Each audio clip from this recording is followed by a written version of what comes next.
आज बहुत दिनों बाद एक ऐसा दिन था अदानी समूह की कंपनियों के लिए जब 10 की 10 कंपनियां हरे निशान में कारोबार कर रही हैं। सभी में तेजी बनी हुई है। बाजार के लिहाज से अगर आप देखें तो मोटे तौर पर भले एक सुस्त दिन था, निफ्टी केवल 10% ऊपर था, 10 पॉइंट ऊपर था, लेकिन अदानी ग्रुप की कुछ कंपनियों में अपर सर्किट भी था। जैसे अदानी ग्रीन में आज अपर सर्किट है, अदानी टोटल में अपर सर्किट है, अदानी ट्रांसमिशन में अपर सर्किट है, अदानी विलमेयर 4% ऊपर है, एनडीटीवी 4% ऊपर है। फ्लैगशिप कंपनी अदानी एंटरप्राइजेस भी आज करीब 4% ऊपर है। एसीसी और अंबुजा में भी 1% से ज़्यादा की 1.25% की करीब बढ़त है। आज अदानी ग्रुप से जुड़ी 3 बड़ी खबरें आई। पहली ये कि अदानी समूह का फोकस अब पूरी तरह कर्ज कम करने और अपनी आय को बढ़ाने पर होगा। कर्ज कम करने पर फोकस होगा, ये बात पिछले 1 हफ्ते से 2 हफ्ते से लगातार कही जा रही है कंपनी की तरफ से और बताई जा रही है कि हम क्या कुछ कर रहे हैं।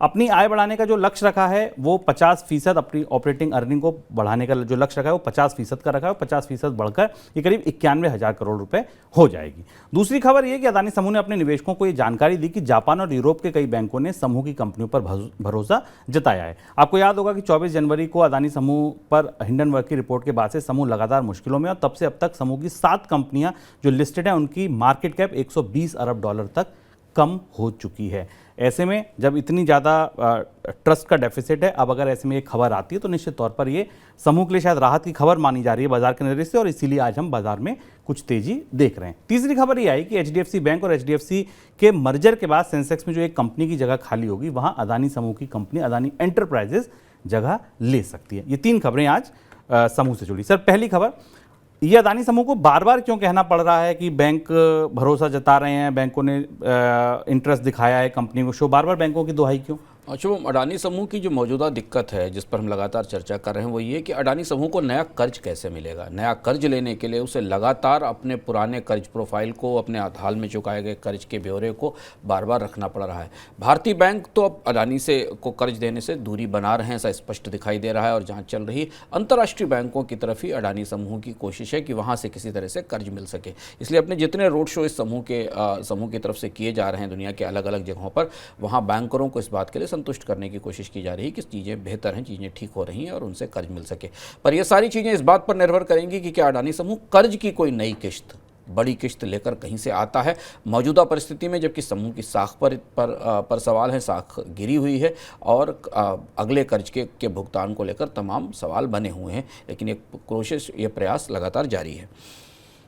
सर, दूसरी खबर, ये जो इनकम बूस्ट करने का टारगेट रखा है, 50% ऑपरेटिंग आय बढ़ाने का टारगेट रखा है 91,000 करोड़, ये कितना संभव दिख रहा है आपको? कई सारे सवाल हैं इसको लेकर जो इस आकलन के साथ आते हैं। हम अडानी समूह के आंकड़े चेक कर रहे थे। अडानी समूह का जो ईबिटा है इस समय वो करीब 61,000 करोड़ रुपए है, जबकि जो करंट डेट है, जो कर्ज है, वो 23 बिलियन डॉलर के आसपास है, जिसमें अडानी समूह का कि 81% कमाई, 81% इनकम यूटिलिटी इंफ्रास्ट्रक्चर बिजनेसेस से आती है, जहां से कंपनी को ये उम्मीद है कि हम उसकी कमाई बढ़ेगी, जो कि शुभम ने आपको बताया है कि अपनी ऑपरेटिंग इनकम में बढ़ोतरी का लक्ष्य रखा गया है। लेकिन चुनौती ये है कि इन सारे क्षेत्रों में जहाँ से कमाई आनी, वहाँ अर्थव्यवस्था स्लो डाउन के मोड में जा रही है। आज ही हमने देखा कि आरबीआई की पॉलिसी आई है, सारे आकलन आए, भारतीय अर्थव्यवस्था 6% और 6.2% के आसपास काम करेगी। इन क्षेत्रों से कितना रिटर्न अडानी समूह लेकर आ पाएगा आने वाले 1 साल में, इस बात पर निर्भर करेगा कि भारतीय अर्थव्यवस्था की विकास दर कैसी रहती है। हमें ध्यान रखना जरूरी है कि अडानी समूह के अधिकांश निवेश उन क्षेत्रों में हैं जो मैक्रो इकोनॉमी सेंसिटिव क्षेत्र हैं, जिन क्षेत्रों में मैक्रो इकोनॉमी के बदलावों का बड़ा असर होता है, चाहे वो पोर्ट हो या वो एयरपोर्ट्स हो या कोल हो या पावर हो, इन क्षेत्रों में।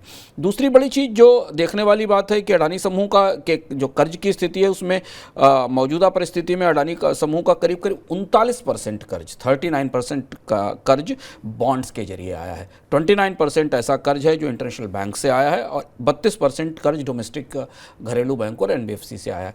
इसमें जो बॉन्ड से आया हुआ कर्ज है वहाँ बॉन्ड सर्विसिंग की कॉस्ट बढ़ेगी क्योंकि ब्याज दरों में लगातार बढ़ोतरी हो रही है। भारत के भी बैंकों से जो कर्ज लिया गया उस पर भी बढ़ोतरी हो रही है। ऐसी स्थिति में अडानी समूह के ये प्रोजेक्शंस की कितना ज़्यादा मुनाफा या कितनी ज़्यादा कमाई की जा सकती है, ये शायद अगली 2-3 तिमाहियों में जाकर स्पष्ट होंगे, जब हमें यह दिखाई देगा कि भारतीय अर्थव्यवस्था की विकास दर कैसी और अडानी समूह अपने प्रमुख कारोबारों से कितना काम कर रहा है। तीसरी और अंतिम बात यह कि जिन क्षेत्रों से नया कारोबार आना था, जिनसे नया बिजनेस आना था, जहां से उसे ज़्यादा डिमांड मिलने की उम्मीद थी, वहां से अडानी समूह को अपने पैर पीछे खींचने पड़ रहे हैं।